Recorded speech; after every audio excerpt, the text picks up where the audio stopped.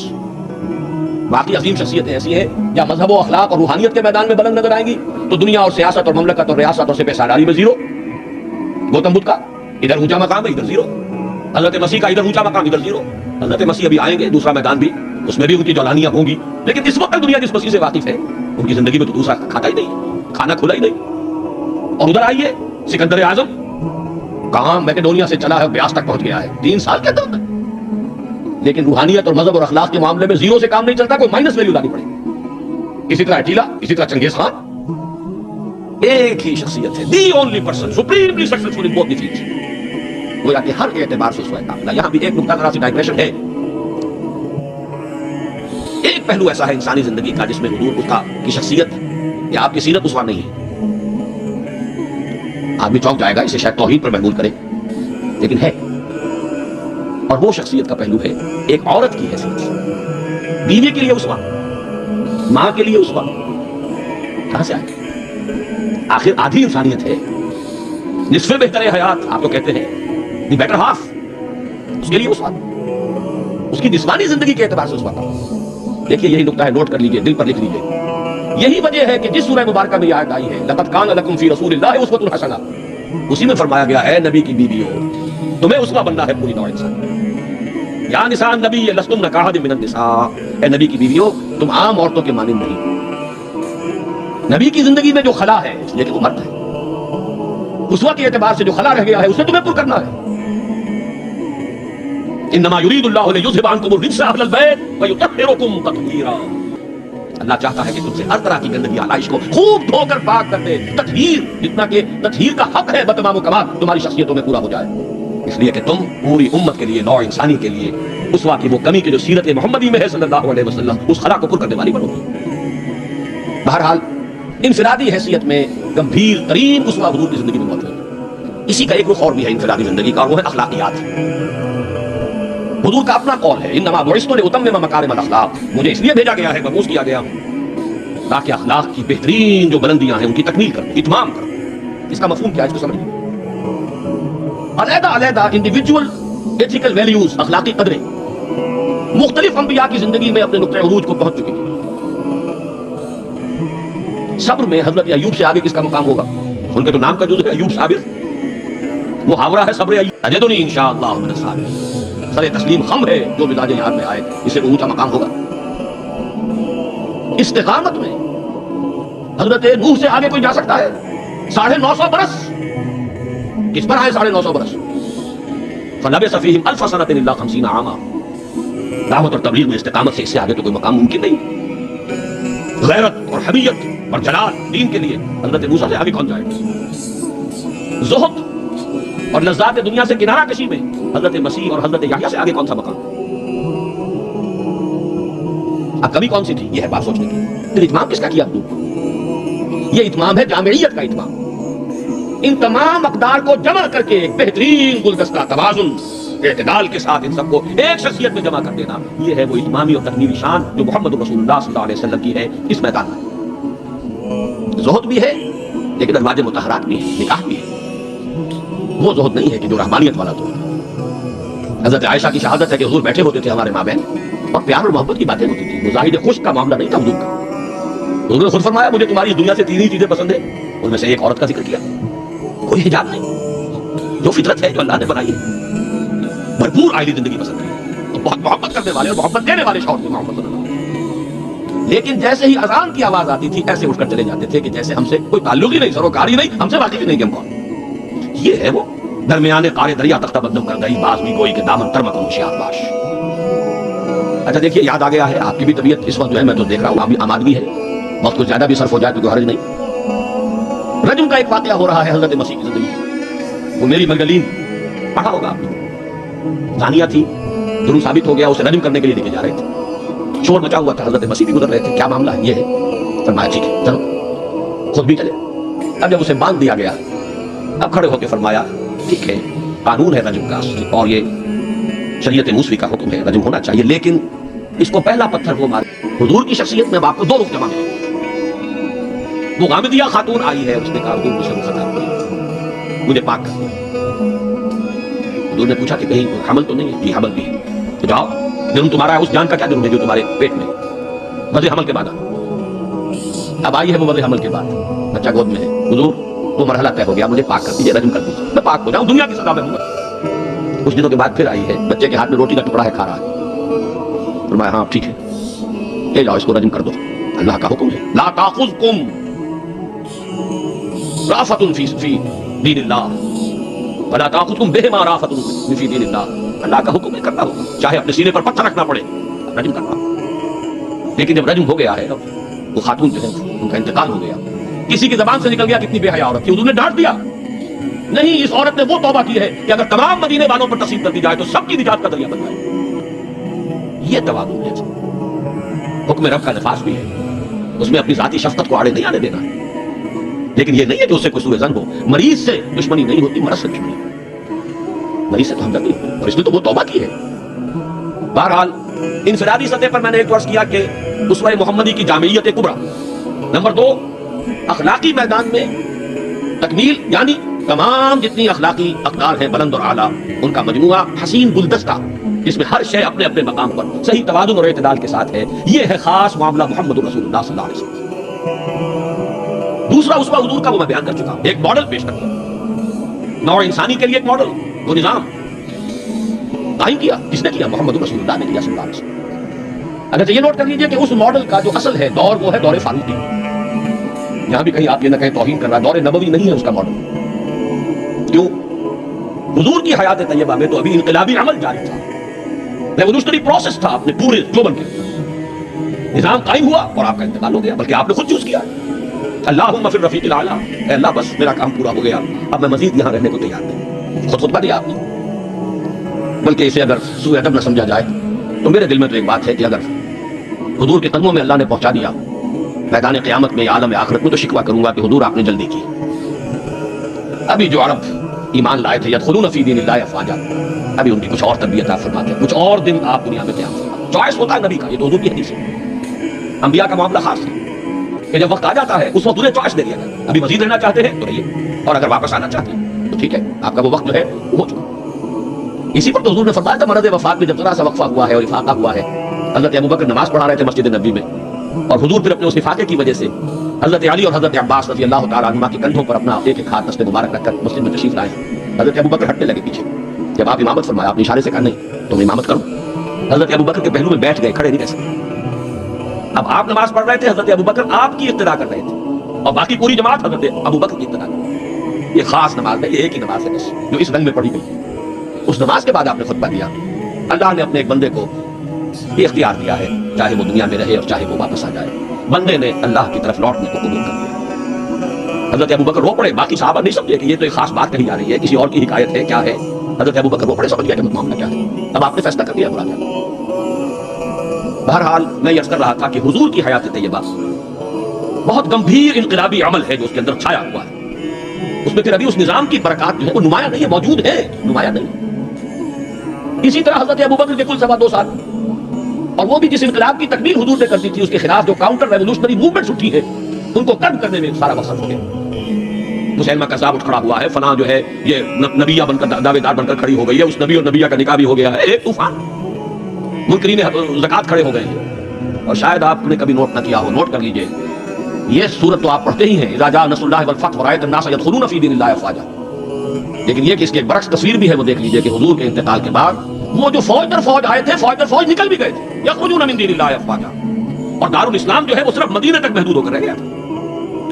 حضرت ابوبکر کی فضیلت جو ہے در حقیقت اسی سے ظاہر ہوتی ہے. With an iron fist and with an iron will, اس طرح آپ نے مقابلہ کیا اور کرش کر دیا ہے تمام جو بھی قوتیں تھیں. حضرت عمر تک گھبرا رہے ہیں، مشورہ دے رہے ہیں کہ دیکھیے ایک دم 3 محاذ نہ کھول لیجیے، حالات بڑے خراب ہیں، بڑے نازک ہیں. آپ نہ تو جیش اسامہ کو روک رہے ہیں، ٹھیک ہے آپ کا کہنا ہے کہ جس لشکر کا عالم جو ہے حضور نے عطا کر دیا ہو، میں کیسے اس لشکر کو روکوں. پھر آپ مدعیان نبوت کے خلاف بھی لشکر بھیج رہے ہیں، وہ بھی سمجھ میں آتا ہے، وہ تو کافر ہو گئے، مرتد ہو گئے، لازماً ان کے خلاف تو جہاد کرنا ہے. لیکن کم سے کم ان زکوٰۃ کا انکار کرنے والوں کے معاملے میں سوچیے، نرمی کیجیے، تیسرا محاذ نہ کھولیں. انہوں نے کسی نئی نبی کی دعوت کو قبول کیا ہے، نہ وہ ابھی نماز کا انکار کر رہے ہیں، بلکہ زکوٰۃ بھی یہ نہیں کہتے کہ ہم نہیں دیں گے، صرف یہ کہتے ہیں کہ ہم حکومت کو نہیں دیں گے. تو تھوڑی سی نرمی کی. حضرت عمر کو ڈانٹ پلائی حضرت ابوبکر نے، اے عمر تم دور جاہلیت میں تو بڑے سخت تھے اور بڑے ہمت والے تھے، اسلام میں آ کر کمزور ہو گئے. اور پھر وہ تاریخی الفاظ کہے ہیں، ایبدل الدین وانا حی، کیا دین کے اندر ترمیم ہوگی جبکہ میں ابھی زندہ ہوں؟ میری زندگی میں دین میں ترمیم نہیں ہے. خدا کی قسم اگر کسی اور نے میرے ساتھ نہ دیا تنے تنہا جاؤں گا اور ایمانی نے زکوٰۃ سے جہاد کروں گا. یہ آئرن ول اور آئرن فسٹ ابوبکر، رقیق القلب نحیف الجثہ انسان. لہذا اس 2.25 سال میں بھی اصل جو برکات ہیں ان کا ظہور نہیں ہو پانا. اصل میں جسے انگریزی میں آپ کہتے ہیں للی ان بلوم، یہ گلاب کا پھول پوری طرح کھل کر جو سامنے آیا ہے، وہ دور فاروقی ہے رضی اللہ تعالیٰ عنہ. اس کی وہ شانیں ہیں. وہ سفیر کا واقعہ سنا چکا ہوں. حریت کا معاملہ دیکھیے کہ سعد بن ابی وقاص کے بارے میں پرچہ نویس نے اطلاع دی ہے ایران سے. گورنر ہے ایران کے حضرت سعد بن وقاص، اور گورنر اس لیے ہے کہ خود فاتح ایران ہے.